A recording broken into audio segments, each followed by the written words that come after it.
មាត់ច្រកម៉ាច់ចរាចបានបើកហើយសង្គ្រាមលោកលើកទី3កំពុងអង្រួនពិភពលោកមាត់ច្រកម៉ាច់ចរាចរបស់ភពផែនដីបានបើកធូរហើយបន្ទាប់ពីឆ្លងកាត់រាត្រីកោដ៏ព្រឺព្រួចជាទីបំផុតពេលនេះលោកអ្នកកំពុងតែឈរនៅមាត់ច្រកនៃមហាសង្គ្រាមលោកលើកទី3នេះគឺជាលទ្ធផលបន្ទាប់ពីមានការវាយប្រហារយ៉ាងសាហាវព្រៃផ្សៃនិងមានការគ្រោងទុកជាមុនពីសំណាក់ប្រទេសអ៊ីស្រាអែលដោយមានការជ្រោមជ្រែកពីសហរដ្ឋអាមេរិកមកលើទីក្រុងតេហេរ៉ង់នៃប្រទេសអ៊ីរ៉ង់កាលពីយប់រំលងអធិរាជឈានចូលថ្ងៃទី28ខែកុម្ភៈឆ្នាំ2026ភ្លាមនោះអ៊ីរ៉ង់បានសម្រេចចិត្តធ្វើការវាយប្រហារសងសឹកវិញយ៉ាងពេញទំហឹងដែលធ្វើឲ្យស្ថានភាពពេលនេះកំពុងតែក្តៅគគុកបំផុតអនុញ្ញាតគោរពជម្រាបសួរបងប្អូនប្រិយមិត្តទស្សនិកជនជនរួមជាតិជាទីគោរពរាប់អានសូមស្វាគមន៍ជាថ្មីម្ដងទៀតមកកាន់វីដេអូអាប់ដេតព្រឹត្តិការណ៍ព័ត៌មានជាតិនិងអន្តរជាតិសំខាន់សម្រាប់ព្រឹកថ្ងៃទី1ខែមីនាឆ្នាំ2026នេះនៅក្នុងវីដេអូនេះខ្ញុំបាទនឹងធ្វើការអាប់ដេតទៅតាមដំណាក់កាលនីមួយៗនៃផ្ទុះអាវុធយ៉ាងខ្លាំងក្លារវាងអ៊ីស្រាអែលនិងអ៊ីរ៉ង់ដែលកំពុងក្លាយជាចំណាប់អារម្មណ៍ដ៏រន្ធត់របស់ពិភពលោកដើម្បីយល់ដឹងអំពីដំណើររឿងនិងហេតុការណ៍ដែលកើតឡើងនេះឲ្យបានលម្អិតរួមជាមួយសេចក្តីថ្លែងការណ៍របស់ថ្នាក់ដឹកនាំកំពូលសូមបងប្អូនតាមដានទស្សនាជាមួយខ្ញុំរហូតដល់ចប់សញ្ញាដំបូងនៃមហន្តរាយបានចាប់ផ្ដើមលេចរូបរាងឡើងយ៉ាងច្បាស់កាលពីថ្ងៃប្រហោះទី26ខែកុម្ភៈនៅទីក្រុង Geneva Protesvis នៅក្នុងជំនួបចរចានុយក្លេអ៊ែរដ៏តាំងតែងបំផុតដែលពិភពលោកសង្ឃឹមថាជាឱកាសចុងក្រោយដើម្បីបញ្ជាសង្គ្រាមភាគីអ៊ីរ៉ង់បានបង្ហាញជំហរដាច់ខាតអ៊ីរ៉ង់យល់ព្រមត្រឹមតែកម្រិតកម្មវិធីនុយក្លេអ៊ែរជាថ្នូរនឹងការលើកលែងទណ្ឌកម្មប៉ុន្តែបានបដិសេធដាច់ខាតក្នុងការបញ្ឈប់កម្មវិធីអភិវឌ្ឍមីស៊ីលប្លង់រយៈចម្ងាយឆ្ងាយភ្លាមនោះប្រធានាធិបតីសហរដ្ឋអាមេរិកលោក Donald Trump បានធ្វើការផ្សាយផ្ទាល់ចេញពីសេតវិមានដោយថ្លែងទាំងទឹកមុខមឹងម៉ាត់ថាអាមេរិកលែងមានភាពអត់ធ្មត់ចំពោះល្បែងឆ្មាចាប់កណ្ដុរនេះទៀតហើយការប្រកាសនេះប្រៀបដូចជាការផ្ដោតភ្លើងខៀវដល់អ៊ីស្រាអែលដែលតែងតែប្រកាសថាមិនទុកឲ្យអ៊ីរ៉ង់មានឱកាសផលិតគ្រាប់បែកប៉ារ៉ាម៉ាន់ណូឡាយឈានចូលដល់ថ្ងៃទី27ខែកុម្ភៈព្រឹត្តិការណ៍កាន់តែមានសន្ទុះលឿនរហូតដល់មិនអាចគ្រប់គ្រងបាននៅពាក់កណ្ដាលអាធ្រាត្រភ្នាក់ងារចារកម្មលោកខាងលិចបានរកឃើញចលនាខុសប្រក្រតីនៃនាវាដឹកយន្តហោះអាមេរិក USS Abraham Lincoln ដែលបានចាកចេញពីមហាសមុទ្រឥណ្ឌាចូលមកកាន់សមុទ្រអារ៉ាប់ក្នុងរយៈចម្ងាយដែលអាចវាយប្រហារដល់ផ្ទៃក្នុងប្រទេសអ៊ីរ៉ង់ស្របពេលជាមួយគ្នានោះក្រសួងការបរទេសសហរដ្ឋអាមេរិកបានបញ្ចេញសារគំរិតអាសន្នពណ៌ក្រហមដោយបង្គាប់ឲ្យពលរដ្ឋអាមេរិកទាំងអស់ចាកចេញពីអ៊ីរ៉ង់ជាបន្ទាន់មិនយូរប៉ុន្មានប្រទេសមហាអំណាចផ្សេងទៀតដូចជាចិនឥណ្ឌានិងកាណាដាក៏បានចេញបញ្ជាដូចគ្នាបង្កើតឲ្យមានភាពវឹកវរនៅតាមប្រលានយន្តហោះអន្តរជាតិក្នុងទីក្រុងតេហេរ៉ង់ខណៈនោះដែរ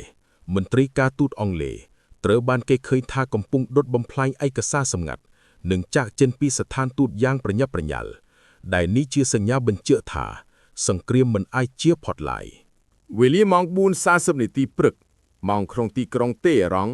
ផ្ទៃមេឃដែលធ្លាប់តែស្ងប់ស្ងាត់ត្រូវបានបំភ្លឺដោយពន្លឺភ្លើងចេញពីគ្រាប់មីស៊ីលនិងការផ្ទុះជាបន្តបន្ទាប់អ៊ីស្រាអែលបានបើកប្រតិបត្តិការ Preemptive Strike វាយប្រហារមុនយ៉ាងពេញទំហឹងយន្តហោះចម្បាំងបំបាំងកាយ F-35 Lightning II រាប់សិបគ្រឿងបានហោះកាត់ដែនអាកាសប្រទេសជិតខាងដោយសម្ងាត់ហើយបានទម្លាក់គ្រាប់បែកទម្លុះបេតុង Bunker Busters ទៅលើមន្ទីរពិសោធន៍នុយក្លេអ៊ែរនិងឃ្លាំងអាវុធយុទ្ធសាស្ត្រក្រោមដីសំឡេងផ្ទុះដំបូងត្រូវបានឮនៅក្នុងតំបន់ភាគខាងត្បូងទីក្រុងតេហេរ៉ង់ដែលជាកន្លែងទម្កល់ទុកប្រព័ន្ធការពារដែនអាកាសរ៉ាដាកម្រិតខ្ពស់ប៉ុន្មាននាទីក្រោយមកមីស៊ីលជាច្រើនគ្រាប់ទៀតបានធ្លាក់ចំតំបន់នានាបង្កឲ្យមានផ្សែងខ្មៅខ្ពក់ត្រដែតឡើងលើអាកាសអាចមើលឃើញពីចម្ងាយរាប់សិបគីឡូម៉ែត្ររដ្ឋមន្ត្រីការពារជាតិអ៊ីស្រាអែលបានចេញមកបញ្ជាក់ទាំងព្រលឹមថាយើងបានកំទេចរាល់ការគំរាមកំហែងដែលអ៊ីរ៉ង់ត្រៀមប្រើប្រាស់មកលើអធិបតេយ្យភាពរបស់យើងអ្វីដែលពិភពលោកបារម្ភបំផុតបានក្លាយជាការពិតនៅពេលដែលសហរដ្ឋអាមេរិកសម្រេចចិត្តលោតចូលក្នុងចំនួននេះដោយផ្ទាល់ក្នុងសេចក្តីថ្លែងការណ៍ពិសេសពីសេតាវិមាន លោកប្រធានាធិបតី Donald Trump បានប្រកាសជាផ្លូវការនៅប្រតិបត្តិការយោធាទ្រង់ទ្រាយធំ Major Combat Operation លោកបញ្ជាក់ថាអាមេរិកមិនត្រឹមតែជួយអ៊ីស្រាអែលការពារខ្លួនប៉ុណ្ណោះទេប៉ុន្តែគឺកំពុងធ្វើប្រតិបត្តិការរួមគ្នាដើម្បីលុបបំបាត់របបដែលគំរាមកំហែងដល់សន្តិសុខពិភពលោកយន្តហោះទម្លាក់គ្រាប់បែកយុទ្ធសាស្ត្រដែលហក់ចេញពីមូលដ្ឋានទ័ពអាកាស Al Udeid ក្នុងប្រទេសកាតា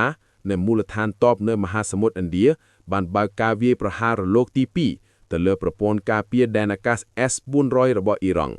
មីស៊ីល Tomahawk រាប់រយគ្រាប់ត្រូវបានបាញ់ចេញពីនាវាចម្បាំងអាមេរិកសម្ដៅទៅរកទីបញ្ជាការកណ្ដាលនៃកងឆ្មាំបដិវត្តន៍អ៊ីរ៉ង់ IRGC នៅរសៀលថ្ងៃដដែលនៅពេលដែលព្រះអាទិត្យចាប់ផ្ដើមជ្រេកាលទិសខាងលិចប្រទេសអ៊ីរ៉ង់បានចាប់ផ្ដើមប្រតិបត្តិការសងសឹកតាមរយៈយុទ្ធសាស្ត្រភ្លៀងមីស៊ីលចេញពីទីតាំងស៊ីឡូក្រោមដីនិងភ្នំដាច់ស្រយាលដែលគេស្គាល់ថាជាទីក្រុងមីស៊ីលកងឆ្មាំបដិវត្តន៍អ៊ីរ៉ង់បានបង្ហក់មីស៊ីលផ្លោងប្រភេទសាហាប់3និងហ្វាតាស់រាប់រយគ្រាប់ក្នុងពេលតែមួយគោលដៅធំៗចំនួន3រួមមាន1ទីក្រុងសេដ្ឋកិច្ច Tel Aviv និង Haifa ក្នុងប្រទេសអ៊ីស្រាអែល2មូលដ្ឋានទ័ពអាកាសអាមេរិក Al Udeid ក្នុងប្រទេសកាតា3មូលដ្ឋានទ័ពជើងទឹកអាមេរិកក្នុងប្រទេសបារ៉ែននៅលើផ្ទៃមេឃអ៊ីស្រាអែលប្រព័ន្ធការពារ Iron Dome, David Sling និង Arrow 3បានធ្វើការយ៉ាងធ្ងន់ធ្ងរមិនធ្លាប់មានទោះបីជាស្តាក់ឆាប់បានភៀសច្រើនប៉ុន្តែគ្រាប់មីស៊ីលមួយចំនួនបានទន្លុះខែលការពារហើយធ្លាក់ចំតំបន់ឧស្សាហកម្មយោធាបង្កឲ្យមានការផ្ទុះនិងអណ្ដាតភ្លើងយ៉ាងសន្ធោសន្ធៅស្របពេលជាមួយគ្នានោះអ៊ីរ៉ង់បានប្រើប្រាស់ drone អត្តឃាតប្រភេទ Shahed 136រាប់ពាន់គ្រឿងដើម្បីបង្អាក់ប្រព័ន្ធរ៉ាដារបស់សត្រូវឈានចូលដល់រាត្រីថ្ងៃទី28ខែកុម្ភៈជំលោះនេះបានឆាបឆេះរាលដាលដល់កម្រិតអាសន្នសកលយោធាអ៊ីរ៉ង់បានប្រកាសបិទច្រកសមុទ្រ Hormuz ជាផ្លូវការនេះគឺជាសរសៃឈាមដឹកជញ្ជូនប្រេងដល់ទៅ 20% នៃតម្រូវការពិភពលោកសកម្មភាពនេះបានធ្វើឲ្យតម្លៃប្រេងឆៅហក់ឡើងខ្ពស់ភ្លាមដល់កម្រិតប្រវត្តិសាស្ត្រទីផ្សារភាគហ៊ុននៅញូវយ៉ក ឡុងនិងតូក្យូបានដួលរំលំនិងផ្អាកការជួញដូរនៅឯទីក្រុងមូស្គូនិងទីក្រុងប៉េកាំងរដ្ឋាភិបាលមហាអំណាចទាំងពីរបានកក់ប្រជុំក្រុមប្រឹក្សាសន្តិសុខជាបន្ទាន់ខណៈដែលកងទ័ពបានដាក់ឲ្យស្ថិតនៅក្នុងស្ថានភាពត្រៀមប្រយុទ្ធខ្ពស់បំផុត